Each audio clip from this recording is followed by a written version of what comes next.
जो लोग कहते थे कुछ नहीं लेंगे, सरकारी बंगला नहीं लेंगे, घर नहीं लेंगे, गाड़ी नहीं लेंगे, किस प्रकार से दोनों हाथों से उन्होंने बटोरा है। 17 मार्च 2020 को दिल्ली की पीडब्ल्यूडी डिपार्टमेंट ने एक प्रपोजल दिया कि इस 6 फ्लैग स्टाफ रोड को केजरीवाल जी के मकान को रीमॉडलिंग करना होगा। 7 करोड़ 61 लाख रुपए का एस्टिमेशन बना कि इतने में अरविंद केजरीवाल जी की हवेली बन जाएगी। 1397 स्क्वायर फुट में हम बिल्डअप एरिया रखेंगे। इसी के आधार पर सारा टेंडर इत्यादि हो गया और रातों रात एक दिन बदल दिया उन्होंने बदल करके कर दिया कि 1905 स्क्वायर फीट मतलब 36% बढ़ा दिया एस्टीमेट। शहंशाह क्या रहेंगे 1300 स्क्वायर मीटर में, शहंशाह के थोड़ा बड़ा होना चाहिए। तो उन्होंने कहा कि 1900 स्क्वायर फीट में केजरीवाल जी अब रहेंगे। सबसे पहले तो अनेकों विषयों पर सीएजी ने फोकस किया है, मगर सबसे महत्वपूर्ण विषय शीश महल है, उनका खुद का घर है। जो लोग कहते थे कुछ नहीं लेंगे, सरकारी बंगला नहीं लेंगे, घर नहीं लेंगे, गाड़ी नहीं लेंगे, किस प्रकार से दोनों हाथों से उन्होंने बटोरा है, किस प्रकार से करप्शन किया है, उसका काला चिट्ठा सीएजी के रिपोर्ट में आता है।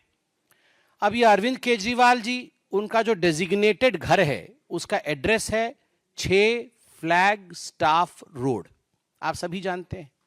अब ये फ्लैग स्टाफ रोड कोई आज का मकान नहीं है, जैसे यहाँ एमपीज के मकान होते हैं, सारे एमपी मिनिस्टर इत्यादि रहते हैं, ये पुराने जमाने के मकान हैं। कभी कभी इनमें रिनोवेशन होता है, रिनोवेशन होने के बाद ये रहने लायक बनते हैं, एक स्वाभाविक प्रक्रिया होती है। मगर आपको जान के आश्चर्य होगा कि सीएजी की रिपोर्ट कहती है कि 17 मार्च 2020 को दिल्ली की पीडब्ल्यूडी डिपार्टमेंट ने एक प्रपोजल दिया कि इस 6 फ्लैग स्टाफ रोड को केजरीवाल जी के मकान को रीमॉडलिंग करना होगा। और ये रीमॉडलिंग कोई छोटा मोटा काम नहीं होगा, ये पूरा डेमोलिश करके, एक सिंगल स्टोरी बिल्डिंग थी ये, उसको पूरा डेमोलिश करना होगा और उसके ऊपर एक एडिशनल स्टोरी बिल्डिंग बना करके एक और मंजिल ऐड करना होगा और बड़े रूप से इस मकान को बनाना होगा। और ये प्रपोजल दिया 17 मार्च 2020 को पीडब्ल्यूडी डिपार्टमेंट ने, और एक दिन के अंदर ही इस प्रपोजल को मान लिया गया। विश्व में मुझे लगता है कहीं भी ऐसा नहीं हुआ होगा कि प्रपोजल आज दिया गया और आज ही मान लिया गया है, तुरंत मान लिया गया। अब मान लिया गया तो क्या हुआ, तो एस्टिमेशन होती है, कोई बिल्डिंग बनेगा उसको तोड़ा जाएगा, नई बिल्डिंग बनेगी, तो एक एस्टिमेटेड कॉस्ट निकालना पड़ता है कि इतना खर्चा होगा। तो एक एस्टिमेशन उसका निकाला गया कि कितना एस्टिमेटेड कॉस्ट है। तो आपको बता दूं, एस्टिमेटेड कॉस्ट है 7 करोड़ 61 लाख रुपए, 7 करोड़ 61 लाख रुपए का एस्टिमेशन बना कि इतने में अरविंद केजरीवाल जी की हवेली बन जाएगी। मगर बाद में टेंडर प्रोसेस होता है, एक तो एस्टिमेटेड कॉस्ट होता है, उसके बाद सरकार टेंडर निकालती है। तो टेंडर निकाला गया तो टेंडर का कॉस्ट 8 करोड़ 62 लाख रुपए का निकला। मतलब एस्टिमेटेड कॉस्ट 7 करोड़ का हुआ और जब टेंडर निकला तो वो 8 करोड़ 62 लाख का निकाला गया। उसी में ही पहले में ही घोटाला हो गया। एस्टिमेशन आपने किया और टेंडर निकाला 8 करोड़ 62 लाख रुपए का, मतलब 13.21% टेंडर कॉस्ट आपने ऊपर रखा, जो एस्टीमेट आपने खुद किया था। अब उसके बाद अप्रैल 2022 में यह काम कंप्लीट हुआ। जो काम 2020 में प्रपोज हुआ था वो 2 साल के बाद 2022 में कंप्लीट हुआ। मतलब जब कोरोना का प्रकोप चल रहा था उस समय सारे लोग व्यस्त होकर दिल्ली सरकार में ये काम कर रहे थे कि कैसे ये शीश महल तैयार होगी। तो शीश महल तैयार हो गया।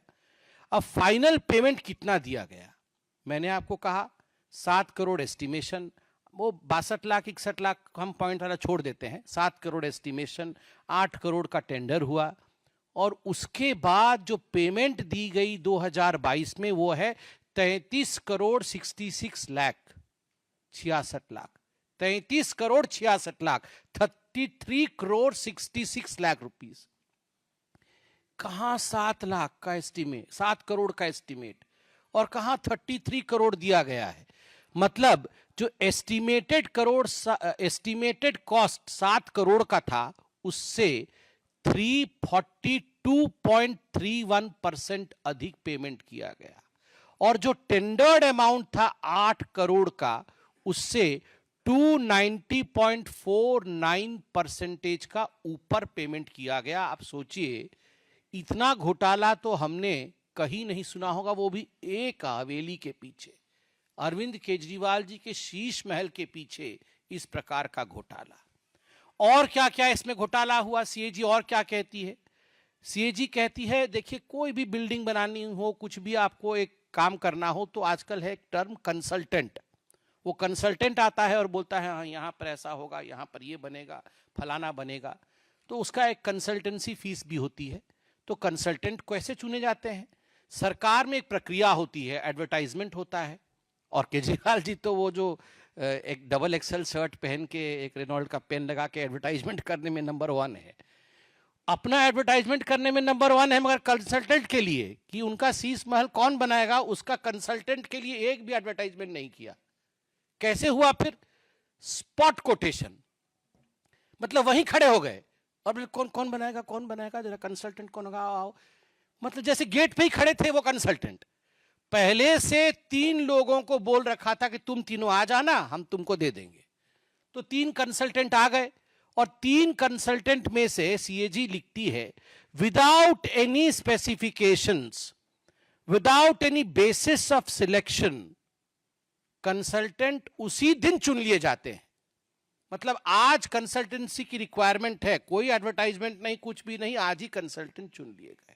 अब कंसल्टेंट भी आ गए। उसके बाद देखिए, repeated revision of preliminary estimate. अब कोई भी घर बनता है, मकान बनता है, रोड बनता है, कुछ भी बनता है, तो एक प्रिलिमिनरी एस्टीमेट होता है कि हाँ ये जो है, ये ग्लास का ढकने वाला सामान है, ये कितने का आएगा, ये 20 रुपए का या 25 रुपए का आएगा। अब उसमें क्या हुआ, ये 20-25 रुपए का, चलिए ये 20 का 25 हो सकता है, 25 का 30 हो सकता है, अब 30 का 200 रुपए तो नहीं हो सकता ना।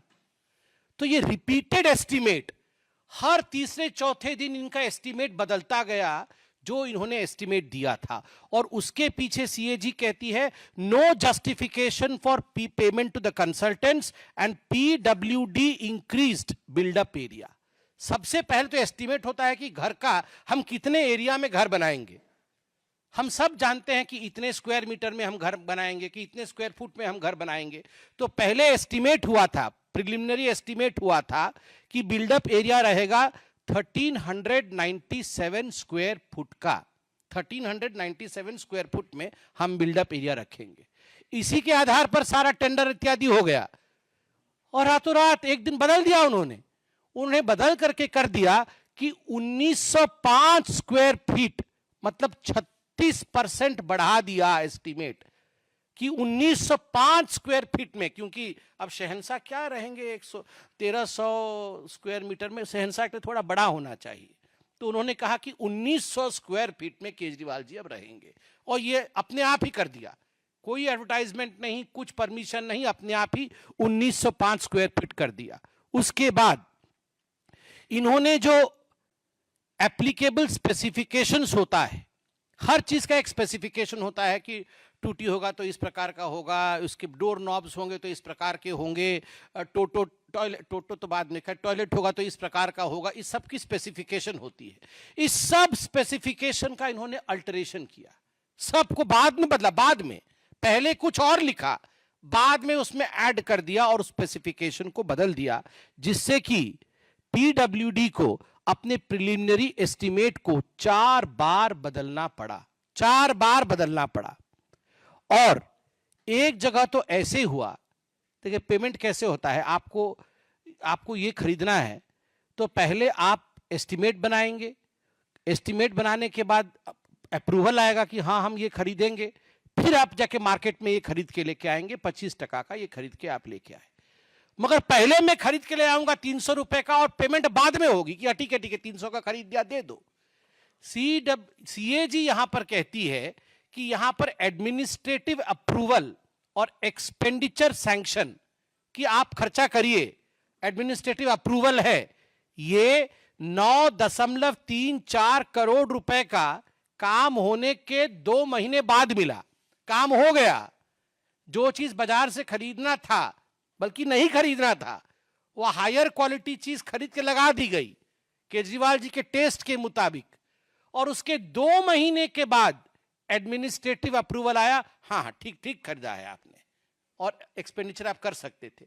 अरे पहले एक्सपेंडिचर अप्रूवल होता है, पहले एडमिनिस्ट्रेटिव अप्रूवल होती है, उसके बाद वो खरीदी जाती है। मगर मनमानी तरीके से भ्रष्टाचार के रूप में यहां काम अरविंद केजरीवाल जी ने किया। अब सीएजी टेंडरिंग प्रोसेस के ऊपर क्वेश्चन उठाती है। Arbitrary short listing of the bidder, arbitrary, अपने मन मुताबिक बिडर का इन्होंने शॉर्ट लिस्टिंग किया। Not restoring to open tender, open tender process को दरकिनार किया, जिसके कारण गवर्नमेंट कॉम्पिटिटिव रेट से वंचित रही। अब कंपटीशन होगा तो मैं बोलूंगा मैं 10 करोड़ में बनाऊंगा, तो ये आके बोलेंगे नहीं नहीं नहीं मैं 7 करोड़ में बना दूंगा, तो आप आके बोलेंगे मैं 5 करोड़ में बना दूंगा, तो सरकार 5 करोड़ रुपए में जो बना देगा उसी काम को तो उसको देगी। मगर यहां पर कॉम्पिटिटिव बिडिंग हुआ ही नहीं। इन्होंने कॉम्पिटिटिव बिडिंग किए बगैर, ओपन टेंडर किए बगैर इन्होंने किसी को टेंडर दे दिया, जिसके कारण 25 करोड़ 80 लाख रुपए एक्स्ट्रा पेमेंट करने पड़े। 25 करोड़ 80 लाख रुपए, ये सीएजी कह रही है।